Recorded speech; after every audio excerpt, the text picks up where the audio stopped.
Hello everyone, welcome to another video with exercise self practice 5C। अब हम क्या करेंगे, ए और बी हमने कर लिए, अब हम सेल्फ प्रैक्टिस 5C की स्टार्ट करते हैं। तो सबसे पहले हमारा फर्स्ट क्वेश्चन क्या है, state the equivalent fraction shown by the shaded parts in the following diagrams. हमें कुछ डायग्राम्स गिवन है और उसमें हमें ये बताना है कि जो इक्विवेलेंट फ्रैक्शन बतानी है शेडेड पार्ट्स की। तो सबसे पहले हमें ये पता होना चाहिए कि इक्विवेलेंट फ्रैक्शन होती क्या है। इक्विवेलेंट फ्रैक्शन को सिंपली हम बोले तो इक्विवेलेंट फ्रैक्शन होता है द सेम एज, जो बिल्कुल सेम होती है। जैसे अगर मैं सिंपली आपको एक एग्जांपल से समझाती हूँ ये चीज़, यहाँ पे पहले मैं कुछ एक एग्जांपल लेते हैं जस्ट लाइक दिस। देखो हमारे पास, अगर मैं फ्रैक्शन से ही समझाऊँ, एक एग्जांपल लेते हैं। सिंपली मैंने डायग्राम बनाया, सर्कल, मैंने इसको 2 पार्ट्स में डिवाइड किया और अब मैंने क्या किया, इसका ऊपर वाला पार्ट मैंने शेड कर दिया यहाँ पे। ठीक है, तो अब अगर हम इसका सिंपल फ्रैक्शन लिखेंगे तो क्या हो गया, फ्रैक्शन हमारे सर्कल को हमने कितने पार्ट्स में डिवाइड किया था, 2। अब इसका हमने शेड कितना पार्ट किया है, 1। ठीक है, अब हम उससे पहले एक और फ्रैक्शन सेम ऐसे ही एक और सर्कल बनाती हूँ मैं। अब की बार मैंने क्या किया कि इस सर्कल को मैंने 4 पार्ट्स में डिवाइड कर दिया। ठीक है, 4 पार्ट्स में डिवाइड करने के बाद अब की बार मैंने इसके 2 पार्ट्स को शेड कर दिया लाइक दिस। ये वाला भी शेड कर दिया एंड ये वाला भी। तो अब की बार अगर हम इसका फ्रैक्शन लिखें तो हमारे पास फ्रैक्शन क्या आया भाई, सिंपली हमने कितने पार्ट्स में डिवाइड किया इसको, 4 पार्ट्स में, और इसके शेड कितने किए, 2 पार्ट्स किए। अब मैं एक और एग्जाम्पल लेती हूँ। यहाँ पे ऊपर देखो, इधर एक सर्कल अगेन मैंने ड्रॉ किया। अब की बार मैंने क्या किया, इसको ना 8 पार्ट्स में डिवाइड कर दिया। 1 2 देन 4 पार्ट्स हो गए, अब ये 6 पार्ट एंड अब ये 8 पार्ट। अब 8 पार्ट्स में से मैंने क्या किया, इसके 4 पार्ट्स को शेड कर दिया। 1 शेड हो गया, सेकंड, थर्ड एंड 4। ठीक है, ये वाले मैंने सारे पार्ट्स, इसके 4 पार्ट्स आपको शेड करके दिखा दिए। अब अगर मैं इसकी फ्रैक्शन लिखूं तो कितने पार्ट्स में डिवाइड किया था अभी हमने इसको, 8 में, शेड कितने किए इसके, 4 पार्ट्स। तो अब अगर इसकी फ्रैक्शंस तीनों ही डायग्राम्स में अगर हम फ्रैक्शंस को कंपेयर करेंगे तो यहाँ पे क्या हो रहा है, 1/2 आ रहा है फर्स्ट वाले की फ्रैक्शन, सेकंड वाले की क्या आ रही है आपकी, 2/4 आ रही है। अगर आप इसको हल्का सा सिंप्लीफाई करोगे तो 1, 2 1 जा 2, 2 2 जा 4, ये भी आपकी 1/2 आ गई। अब अगर ऊपर वाले में जाएं हम, जिसमें हमने 8 पार्ट्स बनाए थे और 4 को शेड किया था, इसकी फ्रैक्शन को 4/8 आ रही है। अब इसको थोड़ा सा रिड्यूस करें, 4 1 जा 4, 4 2 जा 8, इसकी भी फ्रैक्शन हमारे पास क्या आ रही है, 1/2 आ रही है। तो तीनों ही केसेस में आपकी फ्रैक्शन 1/2 है। तो सेम वही इक्विवेलेंट फ्रैक्शन होती है। इक्विवेलेंट फ्रैक्शन कब बनती है, जब न्यूमरेटर और डिनोमिनेटर को हम सेम नंबर से मल्टीप्लाई करें या सेम नंबर से डिवाइड करें। तो मतलब 1/2 का इक्विवेलेंट फ्रैक्शन क्या आया था आपके पास, 2/4, और इसका एक और अगर तीसरा फ्रैक्शन निकाले तो वो क्या हो जाएगा, 4/8। तो इन इक्वेशंस सारे के सारे फ्रैक्शंस को हम थोड़ा सा सिंप्लीफाई करके और लिखते हैं। अब हम इसको थोड़ा सा फ्रैक्शनली समझते हैं। देखो 1/2 आपके पास फ्रैक्शन थी सिंपल। ठीक है, अब हमारे पास दूसरी फ्रैक्शन, अभी मैंने बोला कि इक्विवेलेंट फ्रैक्शन वो होती है जिसको सेम ऊपर और नीचे हम सेम नंबर से मल्टीप्लाई करें। 2 से मल्टीप्लाई किया, देन 2 से ऊपर नीचे मल्टीप्लाई किया, 2/4। तो 1/2 की एक इक्विवेलेंट फ्रैक्शन क्या आ गई, 2/4 आ गई। अगेन अब 1/2 ही रखना है, हम इसको ऊपर 3 से मल्टीप्लाई करें, नीचे भी 3 से मल्टीप्लाई करें। तो अब हमारे पास जो फ्रैक्शन आई है नेक्स्ट वो क्या आ गई, 3 1 जा 3, 3 2 जा 6। तो ये भी क्या हो गई हमारे पास, इक्विवेलेंट फ्रैक्शन हो गई। ये 2/4 है, 3/6 है, दोनों ही फ्रैक्शंस किसकी इक्विवेलेंट फ्रैक्शन है हमारे पास यहाँ पे, 1/2 की।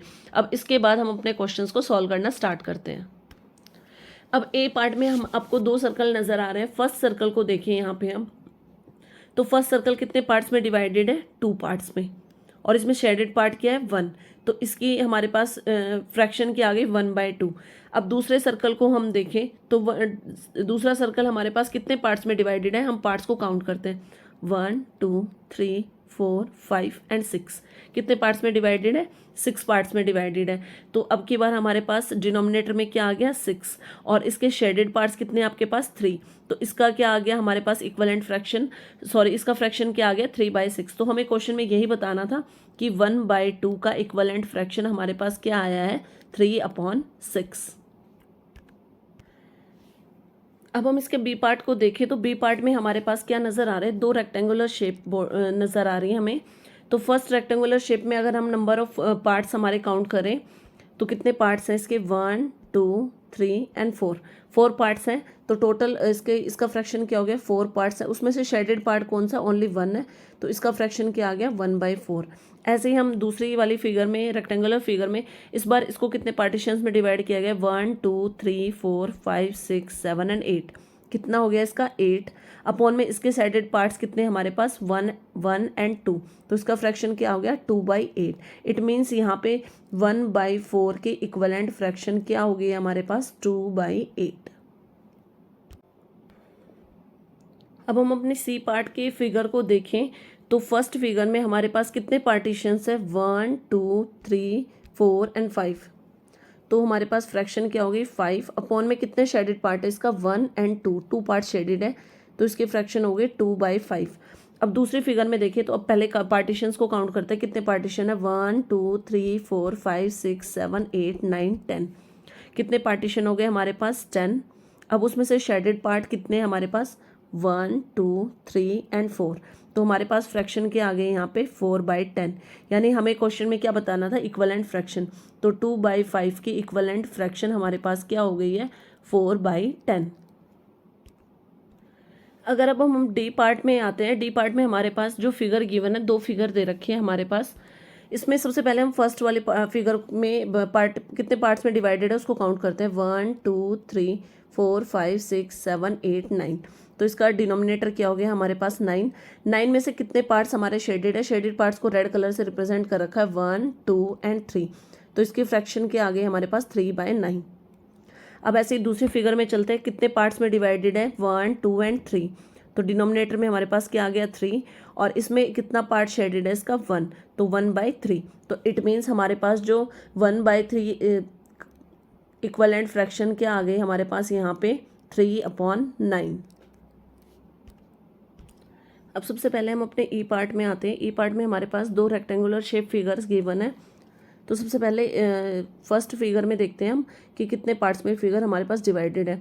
तो सबसे पहले इसके काउंट करते हैं हम पार्टीशंस 1 2 3 4 5 6 7 8 9 10 11 12 13 14 15 16 17 18, ये कितने पार्ट्स में डिवाइडेड है हमारे पास 18।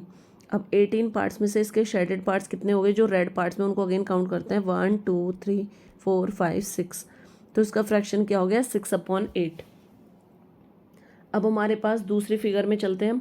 दूसरी फिगर में हमारे पास कितने पार्टीशंस है 1 2 एंड 3, कितने तो डिनोमिनेटर में हमारे पास आएगा 3, और इसमें हमारे पास शेडेड पार्ट में कितना है सिर्फ 1 पार्ट शेडेड है इसका, तो सिंपल हमारे पास जो फ्रैक्शन आई है वो क्या हो गई हमारी 1, तो यानी हमारे पास इसकी फ्रैक्शन क्या आ गई 1/3, तो इट मीन्स हम लिख सकते हैं 6/18 की इक्वलेंट फ्रैक्शन हमारे पास क्या आएगी 1/3।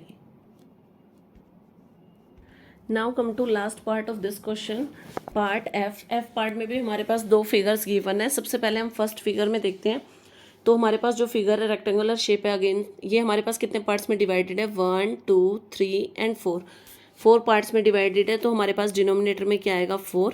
अब इसका जो हमारे पास शेडेड पार्ट है वो ओनली 1 है, तो हमारे पास फ्रैक्शन बन गई है 1/4। अब सेकेंड फिगर में चलते हैं। सबसे पहले हम देखते हैं हमारी फिगर कितने पार्ट्स में डिवाइडेड है, काउंट करते हैं 1 2 3 4 5 6 7 8 9 10 11 12, तो अब की बार हमारे पास डिनोमिनेटर में क्या आ जाएगा 12, क्योंकि टोटल पार्ट्स अपॉन में शेडेड पार्ट्स का फ्रैक्शन ले रहे हैं ना हम। अब यहाँ पे हमें क्या करना है, जो हमारे पास शेडेड पार्ट है उनको काउंट करते हैं 1 2 एंड 3, तो यहाँ इस दूसरी फिगर के हमारे पास फ्रैक्शन के आ गए 3/12, तो इट मीन्स हम इजीली लिख सकते हैं 1/4 की इक्वलेंट फ्रैक्शन हमारे पास क्या होगी 3/12। सेकंड क्वेश्चन क्या है हमारे पास, find 2 equivalent fraction for each given fractions. हमें 2 इक्वलेंट फ्रैक्शंस फाइंड आउट करनी है, कोई भी फ्रैक्शन गिवन है उसकी। तो सबसे पहले हमें ये पता होना चाहिए इक्वलेंट फ्रैक्शन क्या होती है। तो इक्विवेलेंट फ्रैक्शन की बात करें हम, तो इक्विवेलेंट फ्रैक्शंस ऐसी फ्रैक्शंस होती हैं जिसमें हमारे पास हम न्यूमरेटर, जो भी न्यूमरेटर होता है और जो भी हमारे पास डिनोमिनेटर होता है उसको हम सेम नंबर से क्या करते हैं मल्टीप्लाई, सेम नंबर से हम उसको ऊपर भी मल्टीप्लाई करते हैं, और ऐसा मतलब सेम नंबर से ही नीचे मल्टीप्लाई करते हैं। फॉर एग्जांपल हम इसमें, जैसे मैं आपको एग्जांपल लेते हैं हम 1/4, हमारे पास कोई फ्रैक्शन गिवन है और हमें क्या करना है, इसकी कुछ इक्वलेंट फ्रैक्शंस निकालनी है। तो अगर हम इसका पहला इक्वलेंट फ्रैक्शन निकालें तो हम क्या करेंगे, ऊपर भी 2 से मल्टीप्लाई करेंगे और नीचे भी 2 से मल्टीप्लाई करेंगे। हमने 2 से ही मल्टीप्लाई क्यों किया है, क्योंकि 1 से मल्टीप्लाई करेंगे तो सेम ही फ्रैक्शन आएगी। तो इसके लिए हम क्या करेंगे कि 2 1 जा 2 एंड 4 2 जा 8। तो ये हमारे पास क्या आ गई है, हमारी पहली इक्वलेंट फ्रैक्शन आ गई है।